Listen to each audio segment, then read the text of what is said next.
This video is about a language called tacana.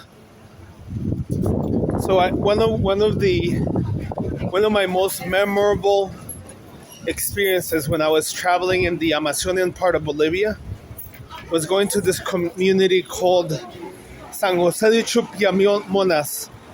And I basically heard about the community through a friend that had been working as a consultant for international development agencies. And I read about it in an article about National Geographic, in an article in National Geographic about a journalist that moved all the way trekked from the Apolobambas, this highland cordillera, all the way down to the Amazon, to an Amazon river, and I'm forgetting the name of it. It's the river that goes through a town called Rurrenabaque. So I always wanted to check out the town, so I just went. It's like a good 6-hour hike from the main road, from the bus station. Very, very isolated. And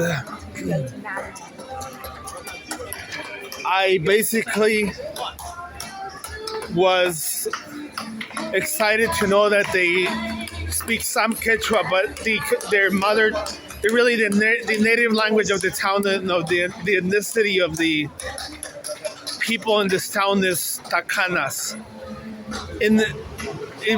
Tacana is not really spoken outside. I don't think it's really spoken outside of Bolivia, and it's one of the disappearing languages of the world. This means that because of the amount of exposure that young people have to the rest of the world right now through the internet, through better infrastructure, they are starting to forget about languages that seem to not have that much effectiveness when they need to communicate. So Tacana is one of them, and it's being you actually say it's being grandfathered,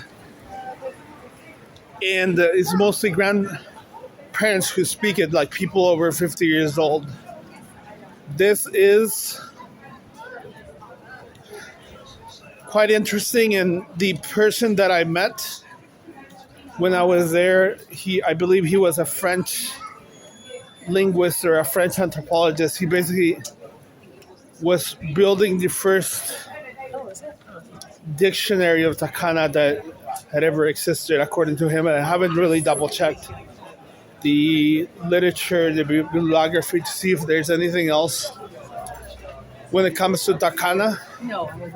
But this was just quite interesting, just to know that there's this disappearing language, and they're building the last remaining dictionary.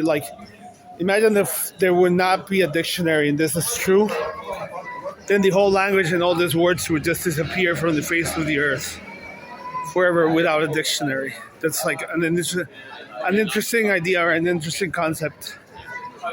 Another interesting idea, or another interesting encounter in that trip, the specific trip I did, is that they told me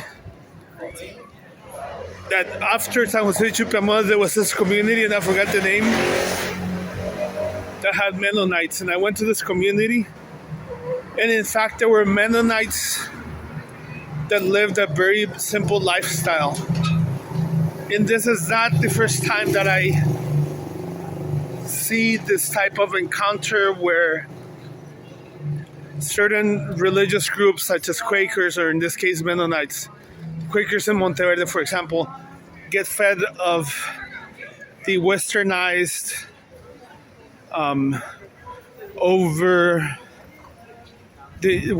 world, and they just retreat to a much more simpler part of the world to live a very basic life. And I stayed with this community. They were also both people, the people in San Jose de Chupiamonas and the Tacanas, were absolutely amazing. They just treated me very well, and I stayed in their houses. I forgot what was the arrangement, if I paid as a guest house or I worked to stay there. But in general, it was some interesting experiences in the middle of the Amazon.